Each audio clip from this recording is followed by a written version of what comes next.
It was May 5, 1945. Across Europe, the war was collapsing. Hitler was dead. Berlin had fallen. German forces were surrendering everywhere. But in the quiet mountains of western Austria, one last strange battle was about to unfold. A battle so extraordinary that soldiers from both sides of the war would stand shoulder to shoulder, fighting not as enemies, but as allies. This is the incredible story of Castle Itter, the only time in World War II that American and German soldiers fought together against the SS. Castle Itter was a small medieval fortress perched on a rocky hill above the Austrian village of Itter, near the town of Wergl. During the war, the Nazis had turned it into a special prison for high-profile captives. Men and women considered valuable, but not dangerous. Inside its stone walls were some of France's most prominent figures. Former Prime Ministers Édouard Daladier and Paul Reynaud, famous generals like Maxime Weygand and Maurice Gamelin, even tennis champion Jean Borotra. The inmates lived in relative comfort compared to concentration camps, but they were still prisoners, guarded by SS troops. As the Reich crumbled, their guards grew more unpredictable, nervous, and violent. Food ran short. The phone lines went dead. And by early May 1945, the prisoners realized something terrifying. The SS garrison might soon execute them to erase evidence of their captivity. On May 3rd, the prison's Austrian commander, Sebastian Wimmer, fled with his guards, leaving the castle undefended. The French 5YPS, bewildered, were suddenly free, but trapped. Outside, the region was chaos. Fleeing German soldiers, advancing Americans, and roving SS fanatics killing anyone they suspected of desertion. One prisoner, Major Josef Gangl, a Wehrmacht officer stationed nearby, had been secretly working with the Austrian resistance. He was a career soldier, not a Nazi, and he knew the war was lost. When he heard that the French prisoners were abandoned, he made an unthinkable decision. He would protect them. Even if it meant fighting against the SS, Gangl contacted the local Austrian resistance leader, Alois Meyer, and together they decided to reach the nearest American unit to ask for help. Driving through enemy-controlled territory, they found a U.S. reconnaissance patrol from the 23rd Tank Battalion, part of the legendary 12th Armored Division. The Americans were led by Captain John C. Jack Lee, Jr., a bold and pragmatic officer.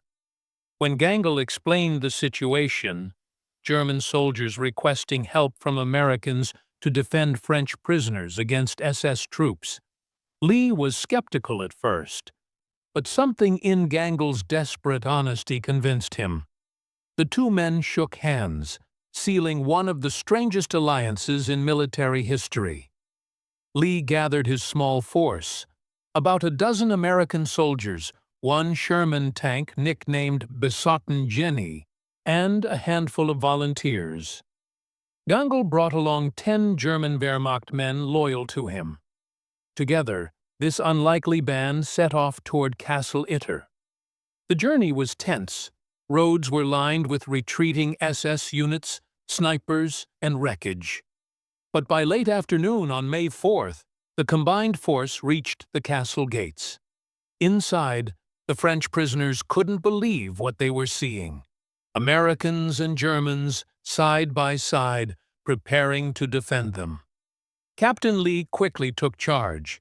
He set up defenses, positioning the Sherman tank at the castle's main gate and assigning men to the walls.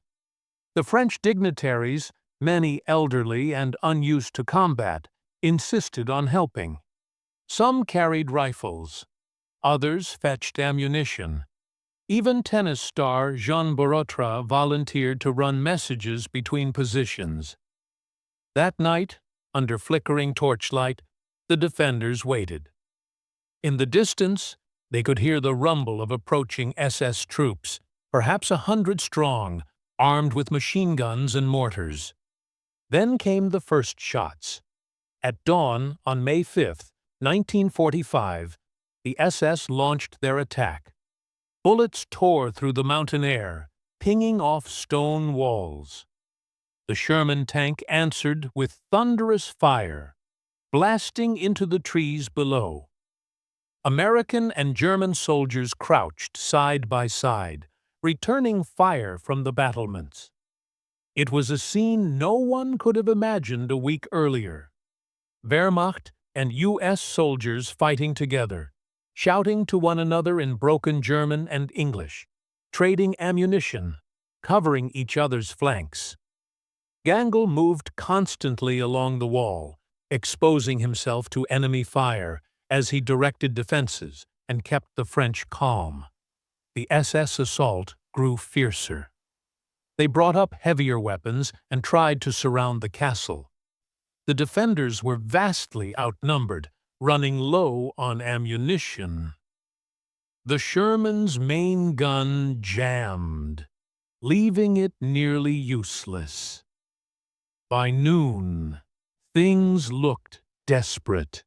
Then tragedy struck. While rescuing the French Prime Minister Paul Reynaud from sniper fire, Major Josef Gangl was shot through the head by an SS marksman. He fell instantly, dying in the act of protecting the very men his army had once imprisoned. The loss shook everyone, but Captain Lee refused to surrender. "We hold," he ordered, rallying the exhausted defenders. Inside the courtyard, the French prisoners, some still in their pajamas, passed ammunition, tended the wounded, and prayed. Just when it seemed the SS might break through, the distant rumble of engines echoed up the valley. Reinforcements, American troops from the 142nd Infantry Regiment, were racing toward the castle. Moments later, U.S. infantry stormed the road, engaging the SS from behind. Caught between two forces, the attackers broke and fled into the woods. The battle was over. The siege of Castle Itter had lasted barely a day. But in that short time, a handful of Americans, a group of German soldiers, and a castle full of French VIPs had fought together to defeat a common enemy. When the smoke cleared, the courtyard was a wreck of shell holes and shattered stone. Besotten Jenny, the Sherman tank, lay destroyed, but the defenders stood victorious. Captain Jack Lee later said he'd never fought alongside men braver than those Germans at Castle Itter. For his leadership, he was awarded the Distinguished Service Cross. Major Josef Gangl was hailed as a hero by both Austria and France, remembered as one of the few Wehrmacht officers to die fighting the SS. 2 days later, Germany officially surrendered. The war in Europe was over. Today, Castle Itter still stands in the Tyrolean Alps, its walls weathered but strong. Tourists who visit its grounds often have no idea of the battle that once raged there. A battle not of hatred or conquest, but of humanity. In a war defined by division, it was a moment of unity, when men set aside uniforms, ideology, and orders to do what was right. For the French prisoners, it meant survival. For Captain Lee and his men, it was an act of honor. For Josef Gangl, it was redemption. And for history, it remains a rare, shining reminder that even in humanity's darkest hours, courage and decency can transcend the boundaries of war.